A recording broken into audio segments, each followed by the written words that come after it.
Muy buenos días a todos, gracias por su asistencia. Agradecemos desde luego la amable invitación del Comité de AMBECAG para dar esta conferencia. Siempre es un honor asistir a este evento tan importante, sobre todo porque está enfocado a la gente que trabaja en las granjas, los gerentes de producción, los médicos, que estamos en la batalla diaria, ¿no? Agradecemos también a nuestro patrocinador, en este caso Bettermex, ahora con nuevo nombre, Agrovet Market, por su apoyo para venir a impartir esta plática. Vamos a estar un poco dentro de esta tónica de cómo manejar a las puercas para mejorar su rendimiento. ¿Por qué surge esta inquietud para dar esta plática? Pues básicamente en el último año, en los últimos 2 años sobre todo, hemos estado viendo un avance genético muy importante en las hembras, sobre todo un incremento en el número de nacidos totales, de nacidos vivos, lo que ha generado una demanda metabólica mayor a las cerdas de lo que habitualmente veíamos. De repente ahora, para finales del año pasado, pues ya no era raro encontrarnos granjas con más de 14 lechones nacidos, y a lo mejor hace 3 años pues encontrarnos una de 12 y era bueno. Entonces hemos dado un salto cuantitativo significativo dentro de este rendimiento reproductivo de la hembra. Entonces, bueno, mucho de esto es en base al avance genético de las cerdas reproductoras, con camadas más numerosas, cerdas más lecheras, con un incremento en los pesos a destete. Yo creo que también hay algunos factores que hemos mejorado y que nos han ayudado a un mayor desempeño de las hembras. Por otro lado, tenemos la presión de producción que nos obliga a mejorar los rendimientos productivos sin menoscabo, sin deterioro de las hembras, y ahí es donde hemos tenido un poquito de desencuentro. Hembra en estado óptimo no siempre lo logramos cuando vemos a las cerdas destetadas. Hay que considerar estos parámetros, estos datos, que a veces no le metemos lápiz al asunto. Una cerda de 200 kilos, que es un peso promedio a parto de las cerdas, a lo mejor una cerda multípara tiene pues ya cerca de 250, una cerda primeriza un poco menos que esto, pero está obligada a producir, si tiene una camada de 15 lechones, de 1.3 kilos por lechón, son 19.5 kilos que tiene que generar durante los 4 meses de gestación, pero además tiene que producir tejidos como para aumentar su tamaño de útero. El útero anda pesando entre 5 y 7 kilos, que es nuevamente proteínas, nutrientes que tienen que desarrollarse. Producción de leche al día una vez que pare la puerca. Aunque hay algunas variaciones en el cálculo de la producción de leche de la cerda, más o menos estamos entre 10 y 12 litros de leche por día. Y esto para lograr que la producción por kilo de lechón a 21 días sea de alrededor de 65 kilos. Considerando que si tenemos 15 nacidos, destetamos 13, con 6 kilos y medio. Esto en Europa ya es lo normal, ¿no? Nosotros apenas estamos llegando a estas metas. Si hacemos la suma, tenemos que entre tejidos, leche y demás, estamos generando 91.5 kilos que tenemos que obtener de la nutrición de la cerda. Y esto equivale al 45% del peso corporal. Así es que el esfuerzo metabólico de la hembra para producir esto es muy considerable. Prácticamente las cerdas cada vez se parecen más a las vacas e inclusive proporcionalmente se llega a tener un rebase en proporción peso de la marrana contra peso de la vaca y volúmenes de leche y lechones producidos. El problema de esto es que las cerdas modernas tienden a desarrollar un balance metabólico negativo. ¿Qué quiere decir esto? Que generalmente lo que come la cerda muchas veces no le alcanza para cubrir la producción, el desvío de recursos en base a energía, proteínas, aminoácidos, inclusive vitaminas y minerales. Es muy probable que sea mayor lo que envía a la leche que lo que está consumiendo la cerda. ¿Y qué es lo que tiene que hacer en este caso? Movilizar sus propias reservas para producir esta leche. Normalmente tenemos 2 etapas importantes: crecimiento fetal, el crecimiento fetal significativo en el último tercio de gestación, que tiene una alta demanda nutricional, y por otro lado, la producción de leche. La consecuencia de todo ello es un desgaste físico de la cerda, un agotamiento de sus reservas que nos va a ocasionar una serie de trastornos metabólicos. Estas cerdas con problemas metabólicos nos dan pobres resultados productivos. A lo mejor en una lactancia tenemos buenos resultados, un buen tamaño de camada, un buen peso al destete. Sin embargo, esta cerda no necesariamente repite ese buen resultado en su siguiente parto. ¿Cuántas veces, viendo las tarjetas de las hembras, nos hemos preguntado, bueno, ¿por qué esta puerca que parió 14 nacidos en su primer parto, en su segundo parto parió 6? Y muchas veces la respuesta está incluida dentro de este desgaste metabólico.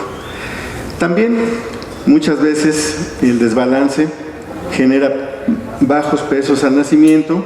También nos preguntamos muchas veces, bueno, ¿por qué tenemos una camada grande con puros ratoncitos? Lo que pasa es que ahí los nutrientes no alcanzaron para poder desarrollar a toda la camada. También a veces tenemos 21 días de lactancia, una cerda destetada de 12 lechones, pero resulta que 3 o 4 de esos lechones con trabajos levantan 3 o 4 kilos de peso. Entonces, bueno, tenemos una variación muy importante en el rendimiento final de la producción de la marrana. Todo ello nos lleva a lo que medimos usualmente como coeficiente de variación. Entonces, nuestros rangos de variación son muy grandes. A veces al destete tenemos un lechón de 7 kilos y 3 lechones de menos de 5 kilos. Desde luego, un problema de baja producción en una cerda con problemas metabólicos aumenta la conversión alimenticia global. Ya saben que estamos tratando de llegar a parámetros pues, de por lo menos 2.8 de conversión global en la granja, pero no es raro que encontremos granjas que pues, se nos van mucho más alto, precisamente porque la hembra no tiene los rendimientos adecuados. Desde luego esto también genera un alto costo de producción por lechón. Si tenemos menos rendimiento en siguientes camadas, pues el costo por lechón se nos incrementa. Y un punto muy importante, elevada tasa de desecho de cerdas jóvenes. Una inquietud que me surge cuando veo algunas granjas es por qué una granja tiene un desecho y un reemplazo obligado del 50%, inclusive del 60%. Tener que reemplazar una granja al 60% implica que estamos teniendo una tasa de desecho muy elevada, y cuando vamos a investigar por qué se están desechando tanto las cerdas, resulta que las puercas llegan muy bien al primer parto, pero no aguantan el segundo o el tercero. El desgaste metabólico es tan grave que esas cerdas pues ya o entran en anestro o tienen problemas de lesiones severas y finalmente son desechadas. Esto definitivamente pues está mucho más allá de lo que antes considerábamos una tasa de reemplazo normal, que sería alrededor del 30%. Finalmente, esto nos va a generar un desbalance en la estructura del hato. Esto lo vamos a ir evaluando en cuántas primerizas y cuántas adultas tenemos en nuestro sitio 1. El problema de ello, además del problema productivo, son los efectos inmunológicos que tiene esto, porque a mayor cantidad de primerizas tenemos una menor reserva inmunológica, y esto nos hace más susceptibles a todas las enfermedades. Ya sabemos que la primeriza, pues entre tener que crecer lechones en la matriz, tener que crecer la misma matriz, tener que producir leche, pues de repente no tiene la capacidad para generar una respuesta inmune suficientemente adecuada. Normalmente, cuando vemos una granja más o menos balanceada, ¿qué es lo que estamos tratando de promover? Uno de los mensajes de esta plática es: cuidemos a las hembras, no dejemos que se vayan al rastro con tanta facilidad para lograr una estructura de hato correcta y una tasa de reemplazo adecuada. En esta granja, donde analizamos el 31% de reemplazo, un intento de mantener un inventario adecuado, pues sí vemos esta campana, ¿no? Esta estructura, donde hay una población importante de hembras de 0, 1 y 2 partos, y va decayendo significativamente entre el quinto, sexto y séptimo parto. Ya de aquí para adelante, menos del 10% de la población de cada grupo de partos. Y sí tenemos una población importante entre primero y tercer parto, que es donde tenemos altos rendimientos productivos. Algunas granjas pues están logrando dentro de este concepto parámetros importantes, por arriba de 14 lechones nacidos totales, cerca ya de los 14, sobre todo 13.2, 13.3 lechones nacidos vivos promedio por parto. Esto ha sido en buena medida logro de la genética y de mejores técnicas nutricionales. Ya no son datos extraños. Esto es de una granja que vemos en México. Pero muchas de las granjas que vemos también tienen este problema, una estructura de hato con 45% de tasa de reemplazo. ¿Qué quiere decir esto? Van a tener muchísimas puercas primerizas, 0 y 1 parto, mucha pérdida de puercas de primer parto, y eso hace que baje drásticamente el número de cerdas que llegan a segundo parto. Y aquí tenemos una segunda poda, se nos baja el inventario en cerdas de tercer parto en adelante. E inclusive muchas granjas se ven obligadas a conservar mucha puerca vieja, simplemente porque son las puercas más aguantadoras, y no es raro que esta columna suba, y a veces tenemos un porcentaje muy elevado de viejas, muy pocas cerdas maduras, que son las más productivas, y muchas cerdas jóvenes, que son productivas pero susceptibles a tener problemas inmunológicos y nutricionales.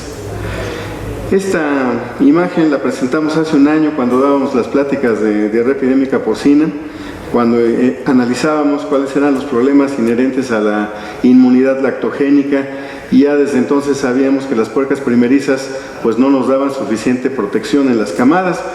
En este caso, tratando de reflejar este efecto de tener 40%, 50% de tasa de reemplazo, pues se va a ver en el efecto de la granja.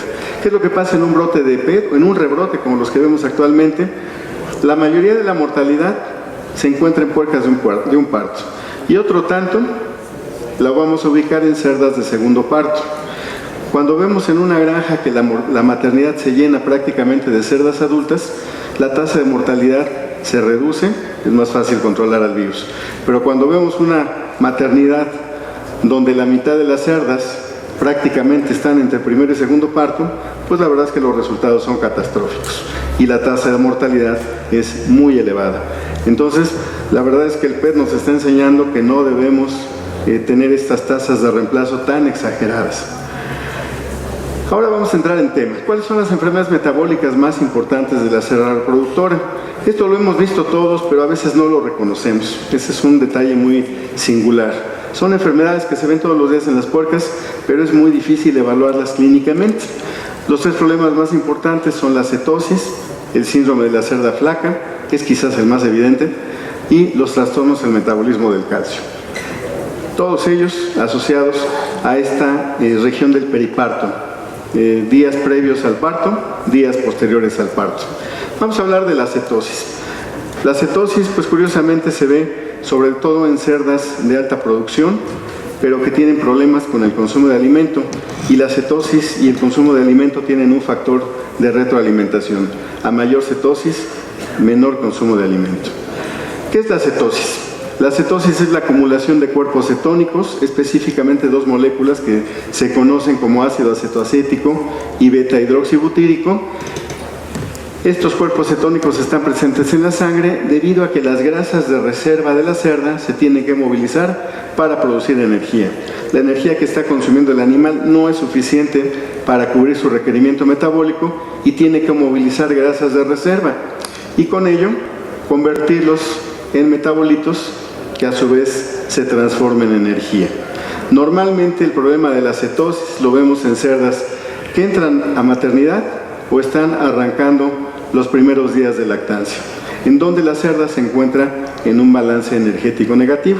Lo que come no genera suficiente energía para el requerimiento. ¿Qué factores predisponentes tenemos? Y ahí vamos a nuestros problemas actuales de tener camadas muy grandes. Cerdas hiperprolíficas, entre más grande el tamaño de camada, más requerimiento metabólico, mayor susceptibilidad. Cerdas con alta producción lechera, también es un predisponente importante. Si vamos a tener un volumen de 12 litros de leche producidos al día, pues obviamente el desgaste y el requerimiento son muy elevados. Dentro de la cetosis, un factor predisponente importante, cerdas con elevado índice de grasa corporal en los últimos días de gestación, lo que llamamos cerda gorda. A veces no tenemos el cuidado suficiente en la gestación para verificar los consumos individuales de las cerdas. Le encargamos al supervisor de la gestación que vaya ajustando los alimentadores, si es que es una alimentación automática, o que ajuste la cubetita, si es que es una alimentación manual, pero al final, como dicen por ahí, el mejor nutriólogo es el que da de comer. al final se lo dejamos al chalán que está ahí con la carretilla aventando el alimento a la puerca, cuánto es lo que realmente le da de comer. Y no es raro que la gente se nos exceda en el consumo de alimentos y nos sobrealimente la puerca poco antes del parto. Una cerda gorda va a tender a presentar mucha grasa y va a hacer que en el momento del requerimiento toda esa grasa se convierta en cuerpos cetónicos. También las dietas preparto altas en grasas pueden generar este problema. ¿Por qué? Porque tienden a acumular grasas de reserva en las marranas.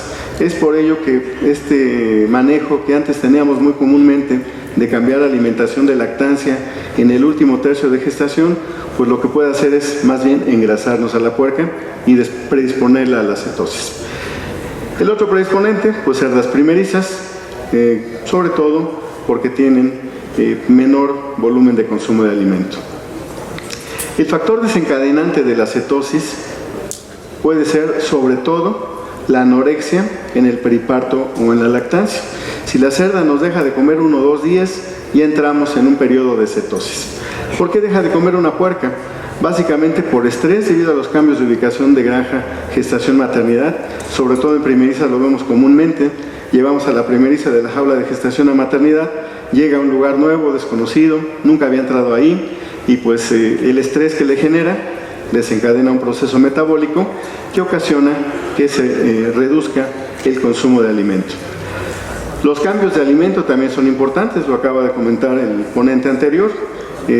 Si tenemos un cambio de alimentación de gestación a un cambio de lactancia, esto puede crear un desbalance que nos comentó de manera muy interesante en la flora intestinal, pero también tenemos cambios en la palatabilidad. No sabe lo mismo un alimento de gestación que uno de lactancia, no tiene la misma cantidad de fibra, no tiene la misma cantidad de grasa. A veces nos cambian los ingredientes y ahí es donde nos causa mucho conflicto. A veces en una u otra etapa le meten canola y eso ya nos cambió el sabor y entonces la puerca deja de comer y ya nos generó un problema adicional. El otro es que tengamos micotoxinas, una ocratoxina, una vomitoxina, generan un mal sabor del alimento. Y si en el caso del alimento de lactancia, que es un alimento más rico, aumenta la carga de micotoxinas, la cerda lo detecta y no come. Finalmente, enfermedades de último tercio de gestación y lactancia, pues aquí obviamente si traemos algún problema en la granja, algún tipo de PIRS, alguna influenza, algún problema digestivo, pues vamos a tener también una merma en el consumo de alimento. Es en el periparto donde la cerda alta productora tiene una demanda energética muy elevada, crece lechones y produce leche. Entonces vamos a tener un requerimiento importante de nutrientes. Si no come, entramos al balance energético negativo, las grasas empiezan a movilizarse y vamos a formar cuerpos cetónicos. Recordamos los cuadros metabólicos de la escuela, aquí muy resumidamente. Si no tenemos consumo de alimento, se mueven reservas corporales. Cuando se mueve tejido adiposo, se forma la liberación de ácidos grasos.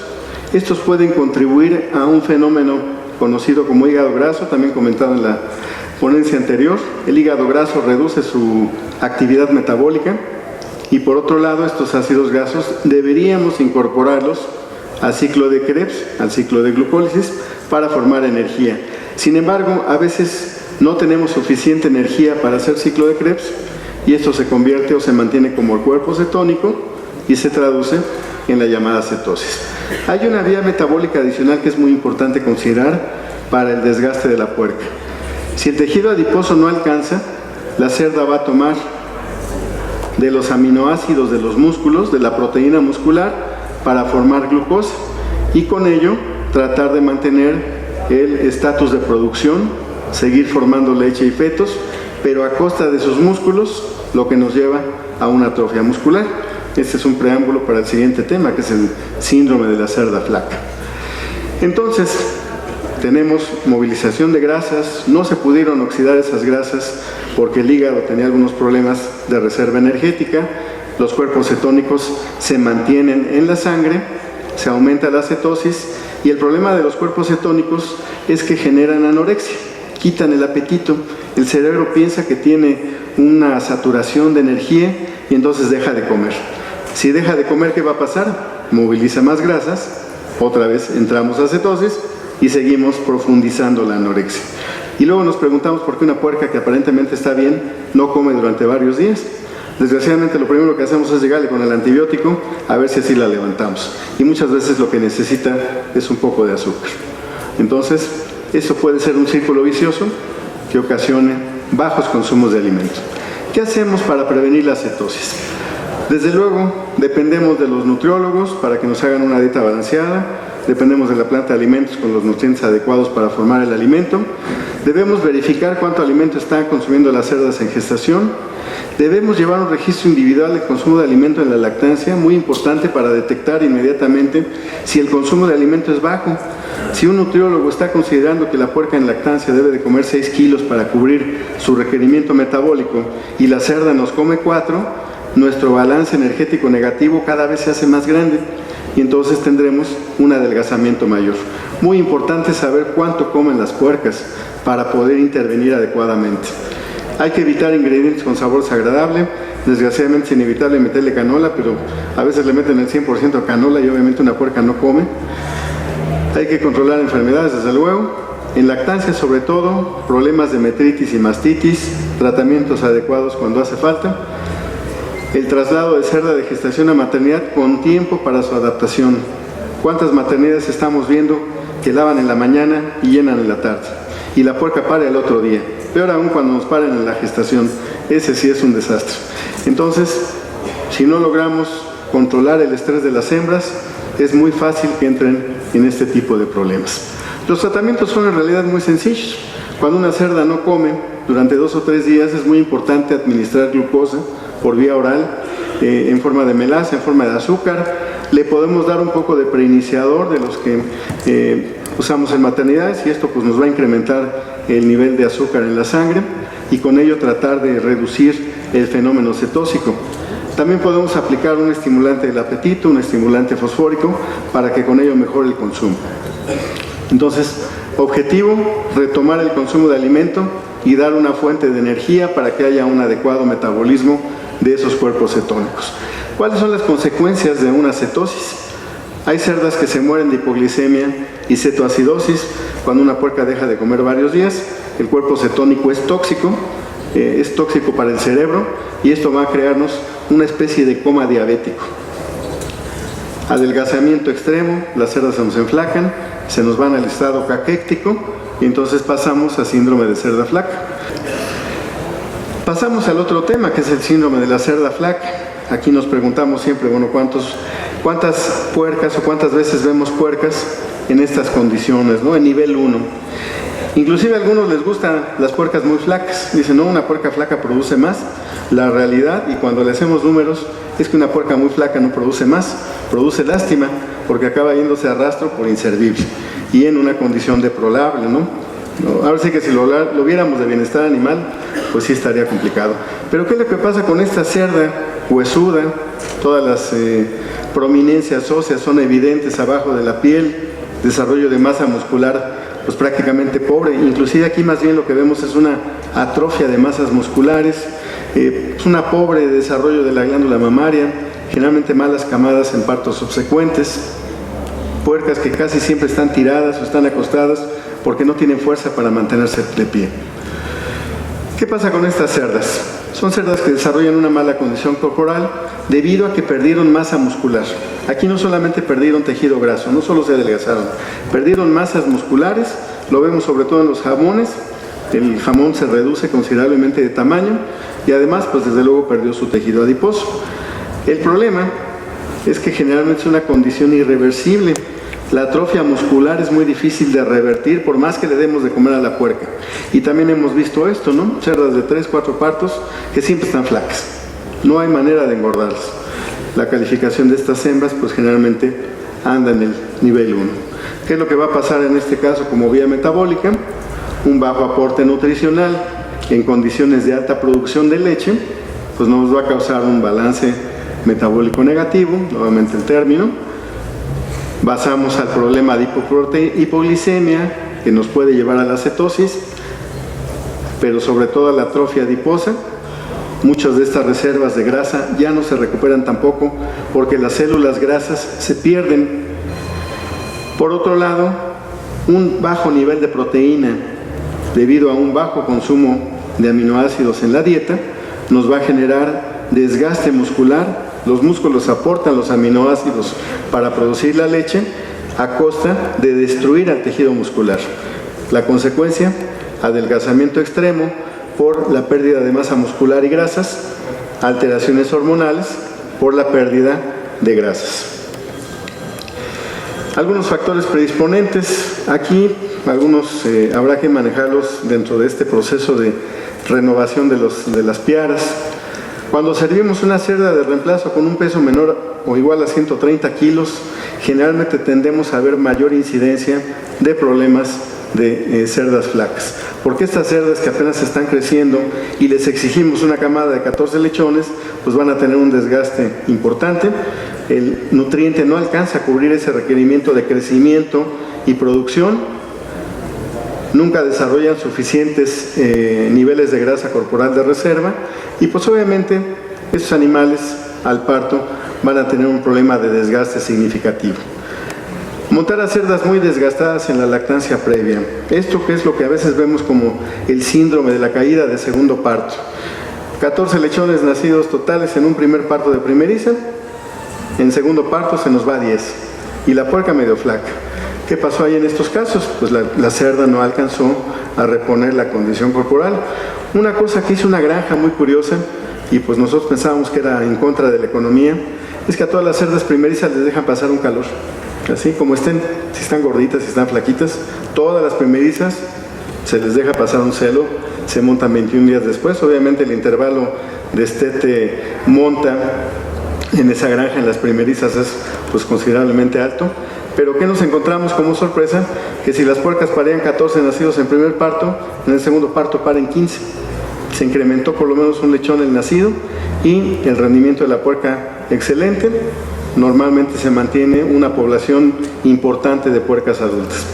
A lo mejor no hay que llegar a ese caso extremo, podemos hacer algunas maniobras de retraso de celo, darles un poquito más de tiempo y con ello lograr que la cerda primeriza se recupere para su segundo parto. Otro problema, las genéticas hiperprolíficas, pues obviamente están predispuestas a esto. Genéticas con tendencia a la magreza excesiva, también sabemos que hay genéticas que tienden a darnos cerdas que pues, no son muy gorditas, tienen poca reserva corporal. Esto se hace sobre todo tendiendo a mejorar nuestra línea de producción, más magro el engorda, pero se castiga la cerda. Bajo consumo de alimento en lactancia, también aquí es un problema de manejo, donde ya vimos que hay muchos factores involucrados. Obviamente dietas de mala calidad, sobre todo con un aporte muy bajo de aminoácidos. Alojamiento en corrales durante la gestación sin plazas de alimentación individual, por lo que viene de moda la plaza de alimentación electrónica. Cuando se alimenta en corrales, y vemos muchas granjas que tienen gestaciones en corral, pues normalmente alimentan en el suelo y pues siempre hay una puerca bien gorda y 2 o 3 puercas flacas. Y esas puercas flacas se van a entrar flacas a maternidad y se van a hacer más flacas al destete. Y bueno, pues otra vez este tema de puercas muy adelgazadas. Otra lesión característica, la ulceración en los hombros de las cerdas debido a que la presión contra el piso de los huesos de las escápulas, con muy poca reserva de grasa en medio, pues hace que se vayan deteriorando la piel hasta la ulceración. Y vean, es una puerca adelgazada pero que además ni come. El problema del no comer se vuelve endémico y agravante del problema. Entonces, bajos consumos de alimento, alimentos deficientes, cetosis, camadas numerosas, alta producción láctea. Otro punto importante, bajo consumo de agua. Si la cerda no toma agua, se va a presentar un problema de deshidratación. Para formar agua en una cerda deshidratada, la cerda moviliza su grasa y sus músculos, porque son una fuente de agua de reserva. El problema es que otra vez regresamos al desgaste metabólico. Las cerdas flacas normalmente comen poco o no comen.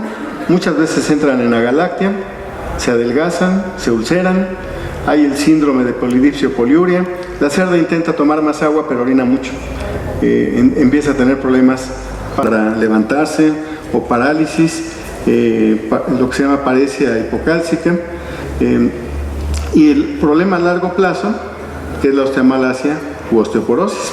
Las cerdas van perdiendo masa ósea y eso genera debilidad de las cerdas a mayor edad. Muy rápidamente igual, recordemos que hay dos puntos importantes. Si baja el calcio de la sangre, se activan mecanismos que estimulan la reabsorción de sangre en intestino, en riñón, se estimula la producción de vitamina D y con ello tratamos de reponer los niveles de calcio. El problema de la hipocalcemia es que también remueve calcio de los huesos y esto es lo que ocasiona el debilitamiento de la masa ósea. Una cerda de tercer o cuarto parto con problemas de este tipo constantemente sufre de osteoporosis y cada vez mayor debilidad, menor reserva de calcio, menor producción en sus siguientes partos. Los factores predisponentes están relacionados sobre todo ahora con algunas variaciones en las dietas. Ya no se pone ortofosfato en la dieta, ya se utilizan fitasas, pero a veces la cantidad de fósforo que tenemos pues no la conocemos a ciencia cierta. La cantidad de calcio también puede ser poco regulable o desconocida, y recordemos que el organismo a través del riñón va a eliminar los excesos de calcio o de fósforo. Si están desbalanceados, se elimina todo y entonces causamos hipocalcemia y una pérdida de los niveles de fósforo en el animal.